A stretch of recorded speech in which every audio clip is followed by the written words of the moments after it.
To expound on this, we are happy to introduce the session moderator.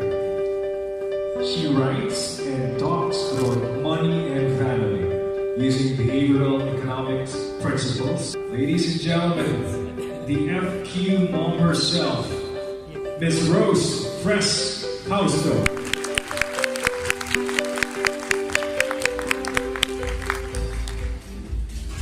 Magandang umaga po sa inyong lahat. Morning. Yun, may sagot. You know, yesterday I was here in the morning until the afternoon. I was trying to observe the audience. And I found out, parang medyo diverse and medyo reserved na konti. Imagine Francis Keng ngayon, ano? Ipit na ipit pa yung tawa ninyo. Ang hirap yung patawanin. So, it's hard to get illicit reaction from you. Kaya sabi ko, hindi na lang ako magpapatawa. Kasi you know, my sons would always tell me, Mom, you suck when you try to crack a joke. Poor timing daw ako. So, instead of trying to be patawa, I'd like to start my talk with an exercise. So, all of you, especially those yung mga nasa libliban na dyan, please sit up straight and we will have some visual exercises. Okay, I'd like you to focus on the images on the screen. There are two tables, tables A and B. Let's have a show of hands here. Which table is longer? Who says A? Alright. Who says B? Oh, may konti. Is there any other answer from the crowd? Same. Oh, you're same. So let's check it out. Let's use our red rulers. Make clicker challenge. Jem, take it away. Clicker challenge. Okay. They're actually of the same length. And the thing is, if I take out the rulers once again, you might be giving me the same answer, right? Okay. Exercise number 2. Do you... Ay, naman! Masyado mabilis. Remember Rubik's Cube? What is the color of the square on top? Brown. Brown. How about the one below? Yellow. Sorry? Yellow. Orange. Okay, let's see. Ta-da! They're the same shade of brown. And again, if I put back the distraction, you will give me the same answer, right? And this is not just limited to visual illusions. So why do I show you this? It is to remind us that we cannot always trust the way we process information. And this is not just true for visual illusions, but also in the decisions in life, and even if we already know what is actually good and bad for ourselves. So let's have another set of exercises. Be honest now when you answer this question. Who does this? Show of hands. Yeah, me. You're very honest. Yung iba kasi hindi nagdadrive, kaya hindi nagtaas ng kamay. How about this? Yes, no, yes. Oh, we pride. How about this one? Diba? You know, and the thing is, we all know that these are the good things and these are the bad things for ourselves, but we continue to do these things. Why is that? Because we're bad people? No. It's because of biology. There is a huge knowledge-behavior gap. Let me show you the brain.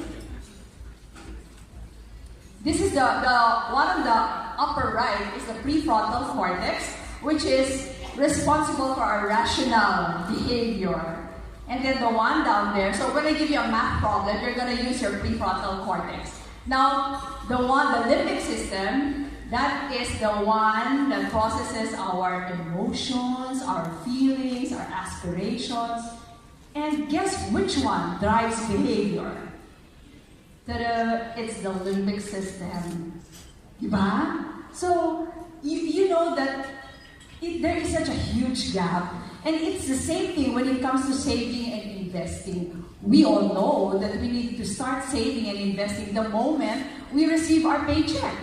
Diba? And even earlier, if you're a person, a mother like me, who started teaching her children about saving and investing when they were this young.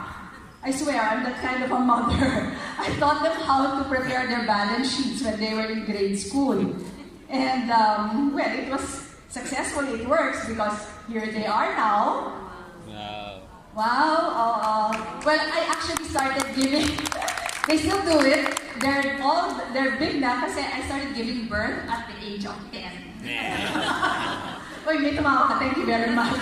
So, what thrills me is when I get feedback from my readers who would share that, hey Rose, after reading your book, Raising Pinoy Boys, I try to also raise my children to have high FQ. And there's one from Digos Davao del Sur who said that she gave that second book of mine, which is a story and activity book entitled The Return of the Richest Man in Babylon, and that's how her son learned the first basic law of money, which is to pay yourself first. And guess what? He won the Outstanding Kitty Saver Award from no less than BSP. So, nakakataba ng puso. However, swerte si Jen because the knowledge was translated into a behavior right away. But that's not always the case. In our FQ test, we have a knowledge part, which is part 1, and a behavior part. So it is not enough for us to know the concepts of inflation, interest rates. There has to be a translation in behavior. And if you want to know your FQ score, I invite you all to take the FQ challenge either online or in my website, fqmom.com, or old school pa rin, which is the printed book. Konting plug, just go straight there, turn right, the books are out there. Okay? Alright, so the reason why, that huge gap is the reason why I now use behavioral economics in trying to help people to improve their financial well-being. Behavioral economics is a relatively new field, which is a fusion of economics and psychology. And I'd like to share with you the 3 behavioral factors that affect the way we financially prepare for our retirement. These are myopia, inertia, and loss aversion. For easy recall, just say MILA. So let's go to myopia. Incidentally, I wrote an article about it today on philstar.com. And myopia is our tendency to be present bias. We always want things now. We systematically give in to the satisfaction of the present self, which is sometimes at the expense of our future old self. As what the millennials would say, YOLO, di ba? You only live once. Or FOMO, fear on missing out. But instead of YOLO, I suggest, don't forget, Yago, you also grow old, di ba? So let's go to the second one, which is inertia. In order to explain what inertia, how this affects our financial behavior, let me show you this one. This is a graph of the organ donation program in Europe. So as you can see, the countries on the left are low organ donors, while the countries on the right are high organ donors. So if I ask you, what do you think? Is there such a huge difference? You might even give me answers that are profound, such as probably culture, religious beliefs, or even GDP. But it's not so. Take a look at Germany and Austria. These are 2 very similar countries, but they are in the 2 extreme sides of the spectrum. And do you know where the difference lies?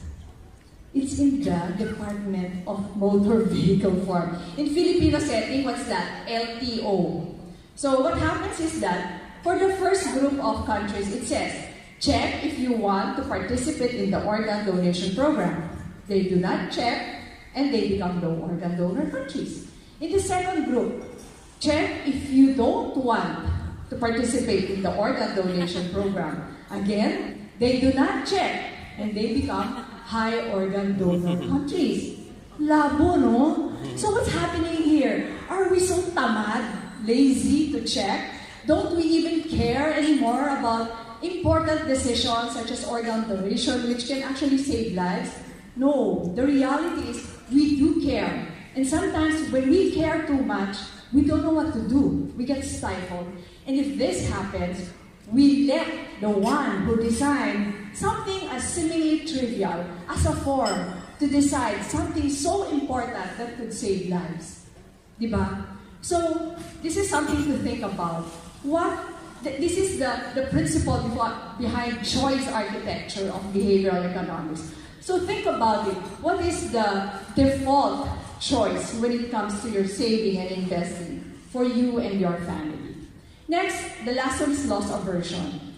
Loss aversion is our tendency to feel the impact of a loss more than a gain. Again, this graph of loss aversion. Let's say you gain 2,000 pesos and that gives you 2 pleasure points. So if you're rational, when you lose 2,000 pesos, you should also feel 2 pain points, right? But no, it's not so. It's not a one-to-one correspondence. You feel 4 pain points. Again, this is the reason why only a minuscule less than 1% is invested in the stock market, even if we know that this is the asset class that gives us the highest return in the long run, and an asset class that we all need in our retirement portfolio. A sale in the stock market doesn't have the same effect as a sale in the mall. So we've created something, an environment, which makes it so hard for us to act rationally, to prepare for our old age. It is so much easier to spend, to even borrow, than to save and invest. Everything can be bought with just one click. No wonder Amazon is the world's most valuable company, right? So, I'm going to end this message by sharing with you, it is very imperative now that we do something beyond traditional financial education. And I'd like to end my segment by showing you a video with Richard Thaler, the father of behavioral economics, who actually won the Nobel Prize for his outstanding work in behavioral economics. This is an excerpt from my FQwentuhan. It's a weekly show on my Facebook page and YouTube channel. Let's watch this.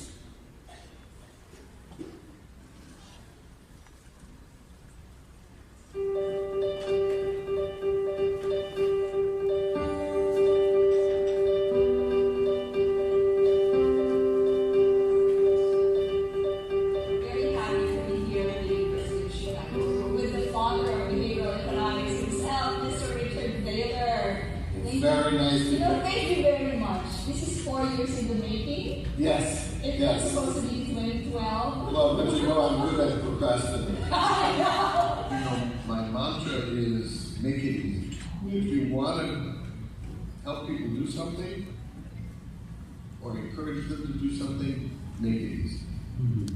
And I think we can do that in many domains. We've talked a lot about retirement saving, and it seems like that's an important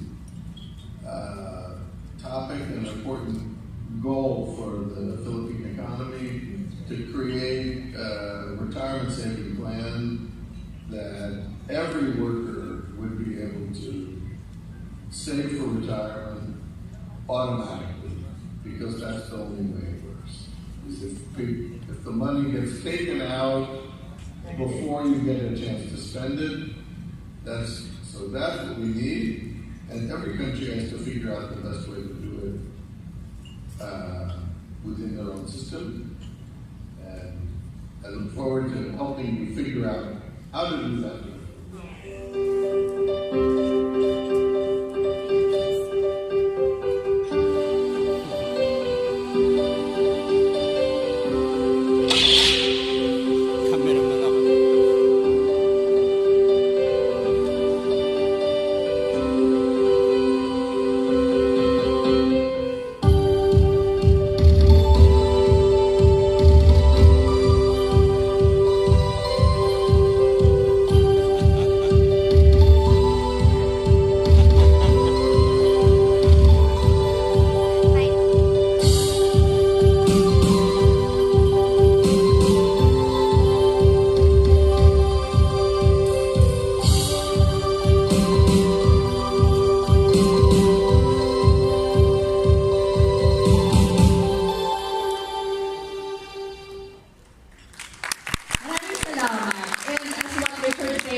Let's make it easy. So we need all the help we can get from our next 4 speakers for today. Oh, by the way, the music was composed by my second son and Limbic.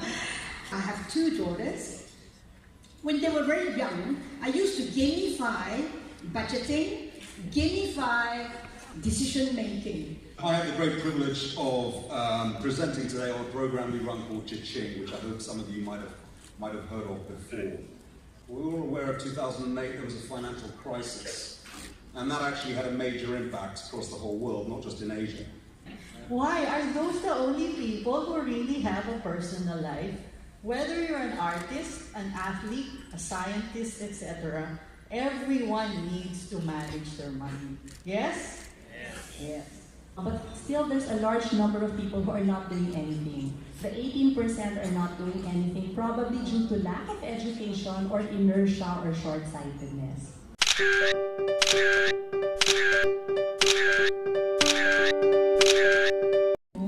How do we make behavioral economics easy to understand? Yeah, in Tagalog, we would say less nosebleed. Right. Okay. Now, basically, when we teach behavioral economics, what we are after is to see, when you talk about impact assessment, is what do they do after having attended the program? Okay, so Mylene, I'd like to ask you, kasi I see nga that you are very effective in trying to engage your audience. Talaga bang si Papa Piolo? I'm secret. Honestly, it helps because Filipinos are showbiz minded and they they have idols. So we have to find a person who can speak on our behalf credibly, sincerely, authentically, that people will notice. Mary Ann, meron lang akong isang intriguing question. It's mentioned here kasi that you are engaged by 9 out of the top 10 interviews. Sino yung isa? Secret. Baka nandyan. We work with a lot of people, like I mentioned when I did my talk. It's important to us to collaborate with you because each of you have different objectives, whether you're teaching a 4th grader, a K-12, a high school student, college, someone who's in the OFW sector, public school, the objectives are different. And we try to make sure that the games that we play are customized to meet the specific needs of the persons who play the class. But Cha-Ching is already online, is that right? I mean, Yeah, Cha-Ching's how's online. the engagement? Would you like to tell them? Yeah, Cha-Ching's online, all the videos, all the content. We have parent apps, different applications. What I found though is, in all these things, there's a push and pull factor. The pull factor is you're hoping that someone is going to go on. And we know that goals will help